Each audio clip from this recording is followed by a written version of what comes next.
All right. Hey guys. How's it going? Um, I've kind of been inspired lately to go ahead and maybe be a little more active on my YouTube channel. Um, Making some videos that can be used for now and for in the future. I've had a lot of people coming to me asking me questions about nutrition. I took a poll with my clients and asked them what they struggle with the most when it comes to sticking to their goals, and they all told me keeping their nutrition on point. So, of course, by reading that, I was inspired to go ahead and make a video. I'm sorry about the quality of this, by the way. Um, make a video about when you should be eating and what some of the biggest downfalls are for people, because eating itself doesn't seem like an overly complicated scenario, but when I go ahead and I ask somebody about nutrition, they kind of just throw their hands up and they don't really know a lot. They can't really tell me much. Um, so I want to run through some of the things that I kind of came up with. I did some research, um, as well as some opinionated type stuff, as far as what I think goes wrong when it comes to eating food. So I'm going to go ahead and go along. I've got some notes here. You guys can just listen and follow along as I go. Um, so when should you be eating? I kind of made a guide to systemize your meals and adapt to an active type lifestyle. Um, let's see here. I mean, eating shouldn't be hard. From infancy, we know how to eat, right? It's not really a difficult concept. Nonetheless, most of us are doing it wrong. Granted, it's much easier as a baby. You know, we're given formula or milk, and we just eat that whenever our parents give it to us. Um, as we grow, so does our world of food, right? You know, we slowly progress to cereal, we progress to baby food, so on and so forth. This is where we tend to kind of lose sight of the reason why we're eating in the first place. So there's your step number one. Why are we eating? You know, we're eating, I mean, what would you say? If you really think about it, what would you say? To grow, for nourishment, because you're hungry. The reasons don't really change as we become adults. You know, they're still the same as they were when we were kids. Um, we may not be growing to the same sense as a child, but our bodies are constantly growing to replace cells, right? We are sloughing off skin cells.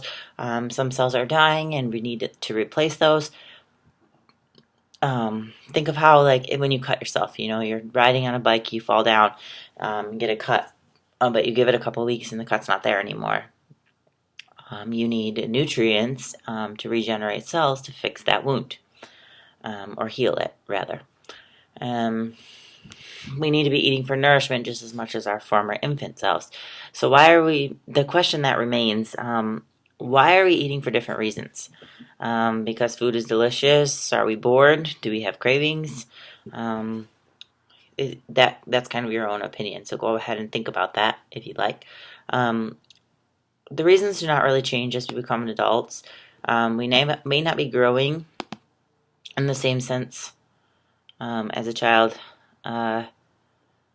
Cravings. Okay, sorry. There could also be a much bigger reason behind global failure to eat right. I've asked myself this a lot. As someone who has struggled with a binge eating disorder and a couple other eating disorders, you know, well, how did I even get to this point in the first place? The generations today have the greatest minds, and yet we're struggling with the simple act of eating. Now, if you really think about that for too long, that's kind of a scary thought. What are we doing wrong? As I thought more and more about it, it kind of hit me. Um, we're expecting the same rules to apply to a new world. Our ideas are on what and when you eat are antiquated with this world and this world of possessed fast foods.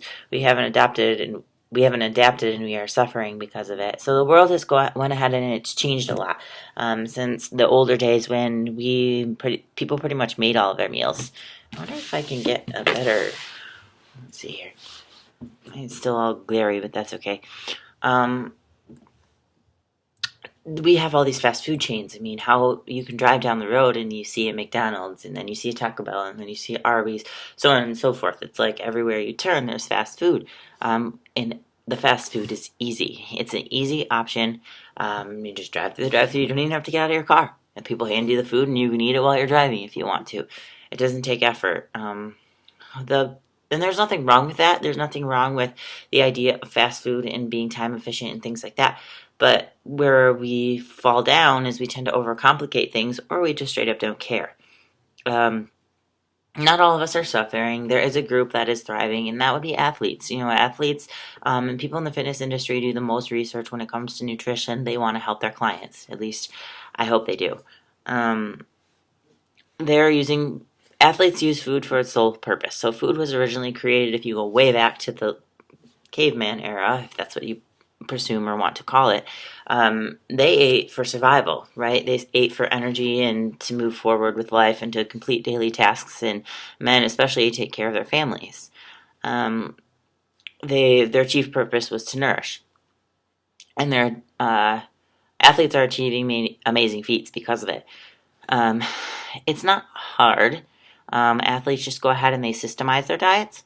They take the complexity of meal planning and organizing into their daily meal plans, and meal planning may be simple in concept, but multifaceted when considering all the macro and micronutrients needed to stay healthy. Think about how many times the USDA has had to revise their food pyramid, which is actually now a plate. I think everybody remembers when I was a kid, at least, the food pyramid was actually in a pyramid, and you had like the grains all the way at the bottom, and then you had like fruits and vegetables, meat and dairy, and then like the sugar at the top. You can actually go to myplate.gov and look. It's now a plate, and it shows you what the portion sizes should be for each one. It's amazing to see how much it has changed over the years. But because of the new information, they're still getting it wrong. Just like things with the times, they change. Health changes, the medical field changes, everything changes. Systemizing our diet is a combination of planning and timing based on countless factors, which would be like your weight and your age, your lifestyle, how active are you, etc. We need to plan the right amount of nutrients to best support our system. So that's kind of where, like myself or any other trainer, takes an account when they help somebody with their meal plans. We ask people all those types of questions. How old are you? How active are you? Oh, you exercise 5 times a week. What are you doing? Things like that. We also need to time our nutrition intake correctly. There are different times during the day, also based on hormonal factors, but also based on exercise of when you should and shouldn't eat your food. We want to make sure that our bodies are getting the right nutrients at the right times, right? Sometimes you feel tired, your glycogen levels are depleted after a workout, things like that. You got to make sure that you replenish those so you stay feeling good, your energy levels stay good, while tapering them to your own goals, of course. Let's see here. It sounds simple in theory, like, oh, I just have to eat at the right times when I'm feeling like this, and, eat the right foods. That can't be that hard.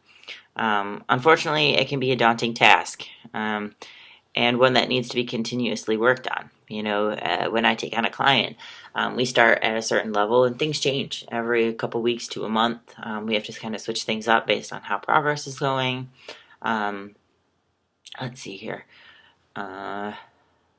Plus, another thing to consider, people don't realize, let's take somebody who's an athlete in high school, for example.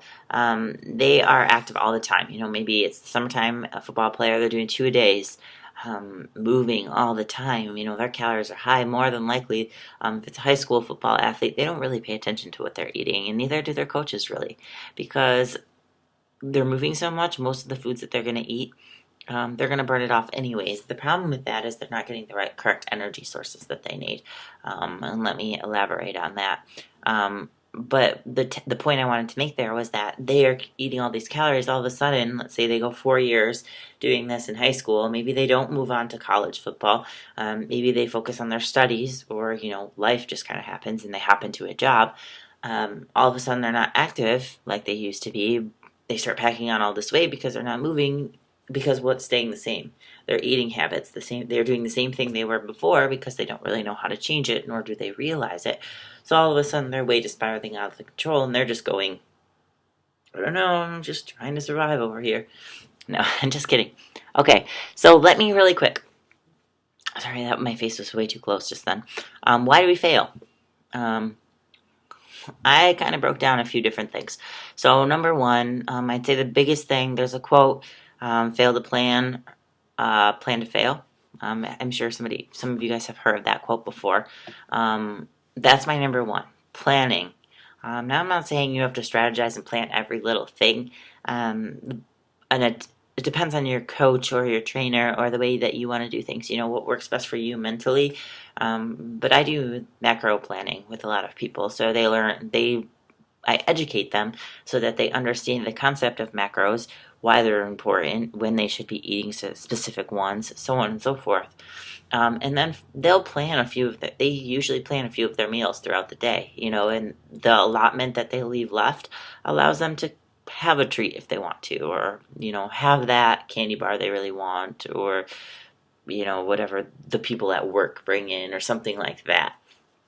But the biggest hang up I've seen with athletes and just the general population of people is the thought that they can eat anything they want since we're active, and we're burning calories throughout the day.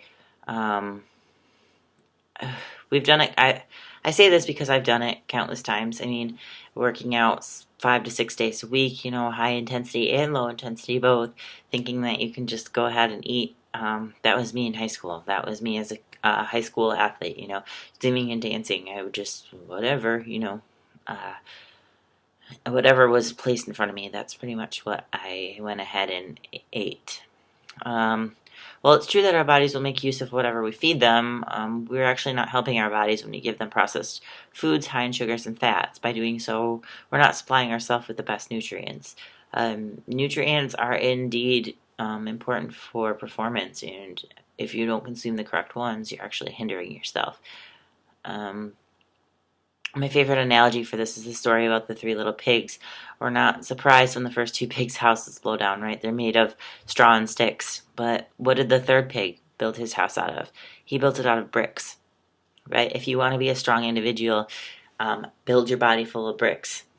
It will take care of you. It will thank you. I promise you that. So if there's a certain, weight loss goal you're trying to meet, a certain, you want to increase your strength, you want to be a better athlete overall, perform better. All these things are things that you should consider taking advantage of. If we want to build the best body, we have to build it with the right nutrients. When we ignore our diets and eat as we please, we are setting ourselves up for failure in two ways. First, our incredibly efficient bodies will take the excess fat and sugar that we eat and convert it into body fat. Yes, as we eat nutrients and as we eat excess calories, our body is going to do one of two things. It's either going to burn it for energy, aka energy for exercise or other daily tasks, or it's going to save it as fat rather, so that it can use it as energy later if you ever need it while you're in quote unquote survival mode. Our body thinks it's helping us out by creating little fat reserves for emergency purposes. We can reasonably fit, but still have a body fat. We can be reasonably fit, but still have body fat if we're doing this. Second, when we eat garbage, we feel like garbage. Who's done this? I know people, especially when I was a bodybuilder, and I know a couple friends can relate to this if they decide to watch this video. You eat clean most of the time, and then all of a sudden you are like, oh no, I'm gonna have that, or you have a cheat meal and you eat literally crap. Like, you don't even pick like something good to eat or something nutritious to eat. You eat crap. Then all of a sudden your stomach is gurgling and it's groaning, and you're laying on the floor because you don't feel good. You're bloated. You feel tired. Has anybody had this happen to them? Because I most certainly have. I have been in that position way too many times. I am no longer ashamed of it. Coming back from, like I said prior in this video, from binge eating disorder, I felt like that more times than I've ever wanted to. The good news is if we can educate ourselves and understand why things are happening, whether it be a mental issue or something else, we can prevent those things from happening in the future. Highly processed foods not only have harmful attributes, meaning additives, artificial sweeteners, preservatives, things like that, they're also unlikely to have any beneficial nutrients. So you're eating all these extra calories, but it's not benefiting your body at all. It's not giving your body any nutrients to help produce energy or fix something that might be wrong. Excuse me. Um, when this happens, we can experience system failures. Your body needs vitamins and minerals to go. That's why they exist. This is why our bodies fail. We are simply depriving our bodies of essential nutrients. So an example of this could be if you live in Michigan or any of the northern states where in the wintertime we really don't get a lot of sunshine, except for today, of course. It's giving me this lovely glare on the side of my face. We tend to become vitamin D deficient. And vitamin D is responsible for mood, it's responsible for hormones, it's responsible for energy levels. So you can imagine if your vitamin D levels are really low, you're not going to have a lot of energy. You're probably going to feel pretty crappy, and you might be pretty crabby. So either way, we'll feel it in our performance. Bonking is a commonly known form of this. And I'm not going to go into that too much. It's just like a side note I made. Let's move on to number 2. Number 2, who's ready for it? Timing. Nutrient timing. Who's heard of nutrient timing before? Whether you have or you haven't, I'm going to go ahead and talk about it. And if you haven't, hopefully you learn a little bit more about it. If you have, maybe I'll touch on a few things you weren't aware of before or teach you a little bit more. Or maybe even make yourself propose questions about certain things that you maybe never thought about before. Timing of nutrients is also important. You should never start your day without breakfast or never eat dinner right before bed. Point us in the right direction. I know people say that all the time. But there's much more involved in timing when it comes to our workouts. Not only do we have to supply our muscles with the right nutrients, we have to supply other systems, and most importantly, our brains, right? Who's heard that quote? I mean, there's the quote that sometimes it's not getting your body physically fit that's the hard part, it's getting your mind fit that's the hard part. Getting your mind focused and believing in yourself, the thought that, yes, I can do this, and yes, I will do this. That's really difficult because if you can't believe in yourself and believe that you can accomplish a specific goal, you probably won't ever accomplish it. I hate to say it, but the body won't go where the mind won't take it. Let's see here. The soft mass of nervous tissue is vital to our body's performance. If we deprive our brains of the required nutrients, our brain functioning will diminish. Let us use glucose, sugar used for energy as an example. Our brains need a constant flow of glucose to function, and low levels of glucose will give us the perception of fatigue. So that's where you hear people say, like in sports, football, any sport, they tend to carb load before a game, so that the athletes have more energy throughout the game. Same thing, like bodybuilders, anybody, they manipulate food in order to change their body composition, so on and so forth. Our brains need a constant flow of glucose to function on low levels of glucose. Fatigue, means our muscles and other systems could be fine, but because our brains are deprived of glucose, we feel tired and lethargic. So if you've ever gone into a workout, felt all right, and then all of a sudden you just feel tired, you feel sore, you can't really keep going, you feel like you're just ready to quit, that could be one of the reasons why. With that being said, it's essential to eat in a timely way that keeps our brain and other systems well equipped with the right nutrients to perform well. Even keeping ourselves hydrated with a constant flow of water can be a game changer. Our body is made up mainly of water, so it's important that we make sure that we fuel it with that.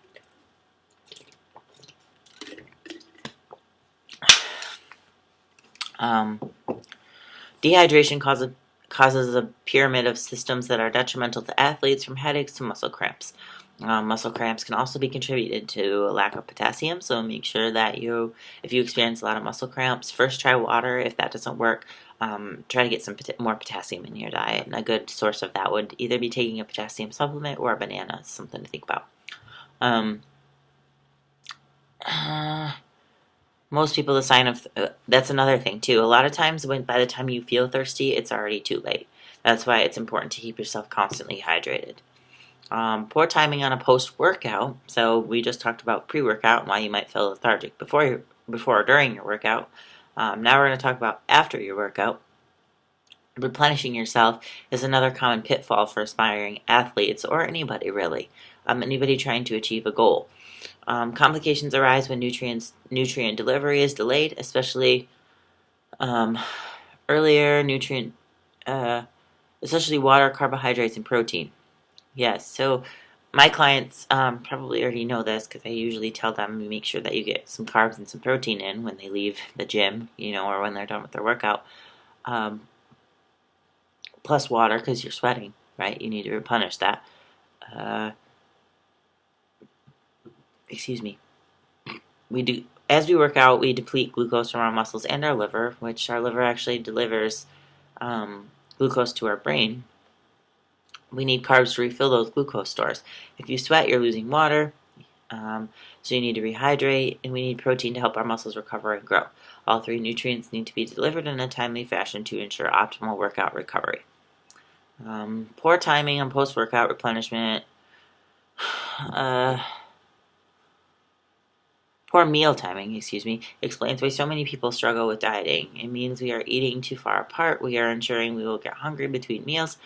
When we feel hungry, our brains are hungry, and we've learned a hungry brain does not care how much else it's getting. All it cares about is when it's getting its next meal. Our resolve quickly slips away, along with our diet. Timing is everything. So essentially, some people, we wait way too long to eat. So has anybody seen that meme? It says it did good. They had like a Greek yogurt for breakfast, a salad for lunch. Came home and ate the entire kitchen. That's that's happened to me before. You wait way too long. You learn your lesson rather quickly doing this because you are literally so hungry that you're like, where's the food at? Like I'll eat whatever you throw at me. And then before you know it, you've eaten 17 different things and you have no idea what just happened. So that nutrient timing, planning out those meals, making sure that, at least if you're only eating a breakfast, a lunch, and a dinner as big meals, think what can I have for a couple of snacks? Um, Two more things. This third one is systemizing. So once we find something that works, we tend to think it will work all the time, aka the football example I gave about the food and them not changing their diet once they're no longer playing sports. As we grow in age, our nutrient requirements change as well. Think back 5 years and ask yourself if your daily routine is still the same as today, which I'm going to go ahead and assume it's probably not. Excuse me if it is, I apologize. Chances are you might have a new job, you might live in a new town, you might have made new friends, or maybe nothing has really changed, but you physically changed due to an increased workout or lack of. Whatever's changed in our lives, we need to take those changes into consideration when systemizing our diets. Our diets need to adapt just like us, otherwise we are setting ourselves up for failure. Take something as simple as moving your workout time from the morning to the evening. If you don't move the accompanying protein shake with the workout, you may experience headaches or poor muscle recovery. Everyone hesitates at the first sign of change because it's something unknown. This is Allie's favorite part to talk about, the mental adaptation. Anytime we talk about a change, doing something different that we've never done before, it is freaking scary. Change is scary. It's not meant to be, if change was easy, we would be doing different things all the time. Pigs would be flying. You'd see people soaring across the, water, walking in water. Like weird things would just be happening, I feel like. But changing our diets can kind of be the same way. We get stuck in the same routine of doing the same thing all the time. And all of a sudden, something in our lives change and we keep our diets the same, and then our body composition starts to change. It can be as simple as trying new foods. Like, I've had countless clients who, try that. Oh, I don't like that. I don't like that. All of a sudden, they give it a whirl and they like it. So their world of food opens up completely. They have a bunch of different options that they never used to have. The biggest thing, when people don't try new foods, not changing, it leads to boredom a lot of times. Now, some people get bored much quicker than other people. Some people, it takes years. Um, take like oatmeal for breakfast. Some people they don't even like oatmeal, so they opt for a toast or English whole grain English muffin or something like that. Other people they love oatmeal, but after a while, the same exact oatmeal day after day gets pretty boring. This is another reason why systemizing our diets is important. Plus, change brings excitement due to the unknown. So do you see what I just did there? There's perspective. Before I was talking about how change can be scary, but change can also be really exciting because it's bringing upon new things that you're not sure what's going to happen before. So it all depends how you see the change. Nothing says change needs to be drastic either. So take the oatmeal example I just used. Adding fruit to your morning will give it a tasty new appeal. And balance out your nutrient intake. Spacing your meals differently might give you an extra boost of energy when you thought it was normal to crash. Have your meals evolve so you can too. You owe it to yourself. It's easy to dismiss a systemized meal plan when you've never had one, but it's one of those things that you would never go without if you had it. Last thing, simplifying. So getting the right nutrients in at the right time is not a simple task, but you can accomplish it by thinking simply. Simply eating when you are hungry and stopping when you're full. We call that intuitive eating. I've practiced that with a couple clients. Your body will adapt, letting you know when it needs something. Start listening. Also, that's a big thing. Start listening. Listen to your body. When do you feel like this? When do you feel like this? When you start to observe and understand how you feel, it's easier to make changes so you don't experience those things anymore. Also, simple unprocessed foods have the best nutrients. Imagine the steps food took before arriving right in front of you. If you can't, it's probably a highly processed food. So you take something like broccoli or a vegetable or chicken, the process itself isn't that difficult. They slaughter an animal, if it's chicken, unfortunately, cut it into sections and sell it. Same veggies, they just pick them. Minus, if they put pesticides on them, preserve them, or something like that. But then you look at bread for an example, like just a normal bread. Some of us have made bread, so it has to be simple, right? Add all the ingredients together and bake it, with some kneading and rising in between. But have you ever thought about how the ingredients are made? Bread flour, for example, is wheat that has a notorious germ bran removed and is pulverized into a flour. During this process, we lose out on all our protein, fiber, vitamins, minerals, other nutrients. Many of the ingredients are processed like this. Now, if we think about that, bread is no longer so simple. The ultimate way to keep it simple is to find help. There are experts and companies that specialize in creating meal plans specific to you. If you're creating a system of your own, it will take time and energy and many revisions along the way. The end will be worth it, though, because you'll have joined an elite group of athletes, and you will be the few using food as its sole purpose, which is to fuel the body so we can achieve amazing feats. So I'm almost done, you guys. I'm going to go through a few things as far as like what to watch for and how to fix it when it comes to each of those things. So planning, timing, systemizing, and simplifying. Planning fails. Eating recklessly. Yes, I'm going to go there. So just eating whatever, gorging out, because we exercise a lot and that makes it okay. Number 2, ignoring our daily nutrient needs. We set ourselves up for failure by depriving our bodies of the things it really needs. To fix these things, follow a simple plan and know what your body needs to run properly. So be more aware. Keep that mindfulness. Timing fails. Letting ourselves get hungry too often. Hunger leads to weak resolve. Weak resolve leads to cheating. And cheating leads to the dark side. You all know what the dark side is. I don't think I need to go there. Number 2, not refueling after a workout. We crash even after the workout is done. The fix for this, listen to your body. Like I said for number 1, if you want to have successful results, you need to be fueling your body. Do not try to rush this process. It's not a fast process. Short-term results can lead to a serious health complication and simply won't last. It's not realistic. I ingrained this. This is part of my philosophy as a trainer. I don't believe the quickest results are ever the best because we are making drastic changes, which is going to affect the mind, which is going to develop other problems. That is a video for another day, so I'm going to stop right there. Systemizing fails. Maintaining a status quo, we age, we grow, we change. Our diets should too. Number two, hesitating to try something new. Not changing can be boring. Be bold and go ahead and jump in. The fix for these things, do not go on a short-term fix.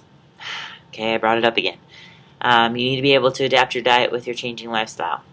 Think long-term and think lifestyle change. Last one, simplify. Think simplify. Number one, do not overcomplicate it by getting too advanced too quickly. So start simple. Make little changes that are hard, and you're not going to think about it too much and overcomplicate the process. Number two, try to avoid letting everything on your own and ask for help. So don't think that you're an expert and you can do it all by yourself. I haven't learned everything that I know by teaching it all myself. I've asked questions, lots of questions. The fix for these things, look into programs that are designed for long-term success, and don't be afraid to seek help on your journey. It will save you a lot of time and stress to have someone who is specialized in this field helping you along the way. Okay, so that is my little spiel on what should I be eating, when should I be eating, what some of the fails are, and why some of us don't accomplish our goals like we want to. I hope that this video was helpful. I know I tipped and stumbled. I'm not the best video person, but I'm also very transparent, as you can see. So I am here to help. If anybody has any comments or questions, please leave them below. I'd be happy to answer them for you. If anybody needs help with any nutritional programming or workout programming, I can post my website in the comments below. I would be happy to help anybody who needs that help. Let's see here. Anything else? I don't think so. It is a bright and shiny February day. It is really nice outside. If you are in Michigan, or if it's nice wherever you are, make sure that you are doing something to get yourself active and bettering you. All right, everyone. Have a good day. Bye.